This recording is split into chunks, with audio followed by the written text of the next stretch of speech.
Tuhan atau tidak?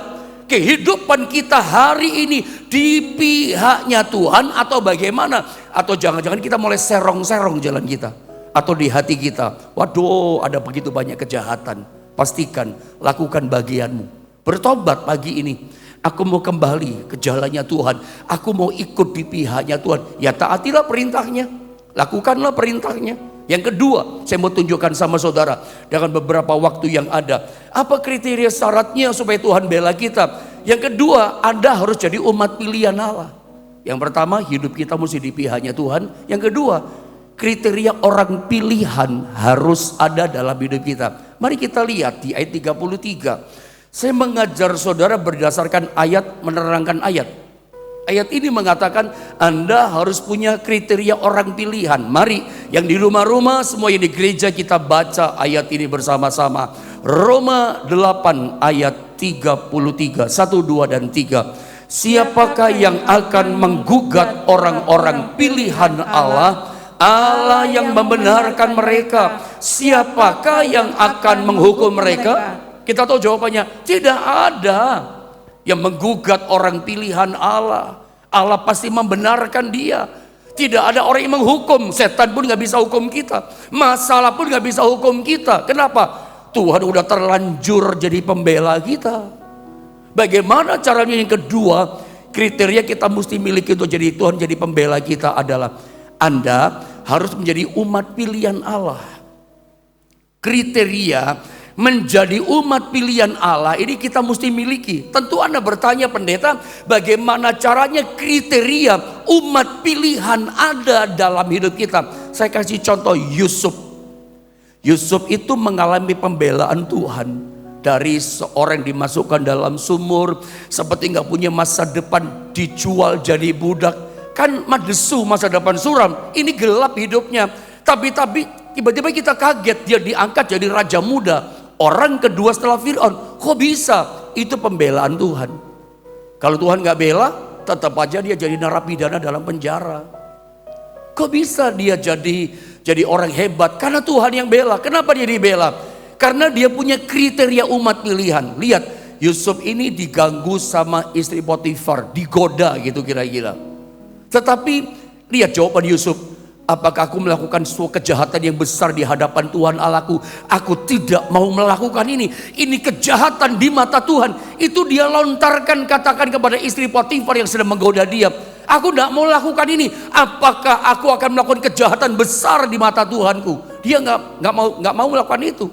Ini menunjukkan pribadi Yusuf ini dia punya karakter orang pilihan. Sifatnya sifat umat pilihan ada pada dia. Sama misalnya dengan tokoh yang namanya Daniel.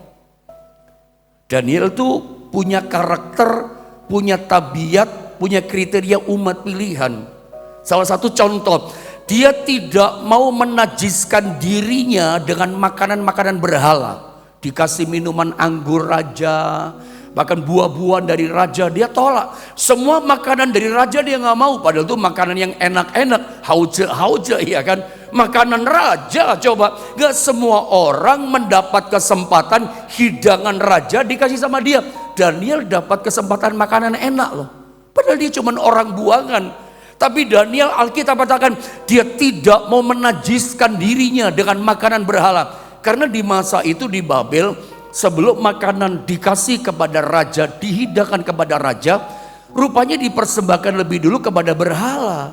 Daniel menolak. Ini namanya karakter pilihan. Dosa dia tolak. Yang bertentangan sama firman, aku tidak mau. Sama dengan Yusuf. Itu namanya orang pilihan. Ya, yang jahat-jahat, yang melanggar firman Tuhan. No. Dia tahu batasannya. Yusuf termasuk Daniel itu adalah orang yang bisa berkata tidak untuk dosa. Bisa berkata tidak untuk hal yang tidak berkenan kepada Allah. No, stop, aku tidak mau. Itu karakter pilihan. Setiap hari kita dipertunjukkan untuk memilih banyak pilihan. Pagi ini pun ketika saudara kerja, hidup di tengah-tengah masyarakat, ada banyak pilihan-pilihan, mana yang Anda mau pilih. Jangan yang berdosa, Jangan dia bertentangan dengan firman Allah.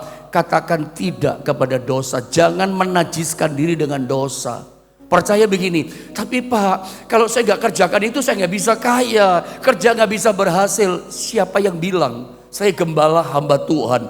Saya banyak melihat jemaat yang saya layani. Saya banyak melihat orang-orang Kristen, kalau saya melihat mereka hidup benar, mereka diberkati Tuhan kok.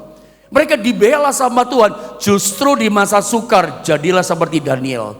Jadilah seperti Ishak, taat sama jalannya Tuhan. Pilihannya taat sama Tuhan. Justru masa kekeringan di padang gurun, Tuhan adakan berkat yang luar biasa.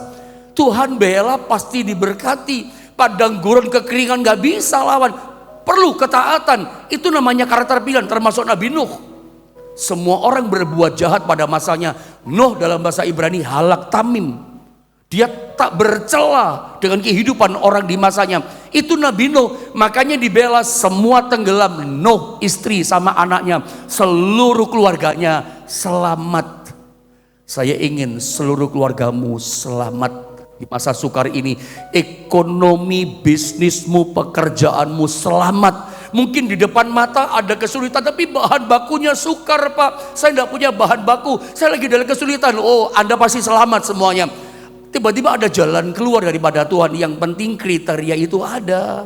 Tetap taat sama Tuhan. Saya berdoa, saya tidak perpanjangkan firman Allah, tapi dari beberapa poin firman yang ada bisa tangkap, kiranya itu jadi rema buat setiap kita. Ingat, hal yang penting, bahkan terpenting buat kita orang Kristen, Anda nggak boleh lupa pagi ini, engkau punya pembela hidup, namanya adalah Tuhan Yesus Kristus, yang pagi ini sanggup membela kehidupan saudara semua. Allah yang bela, siapa lawan dia?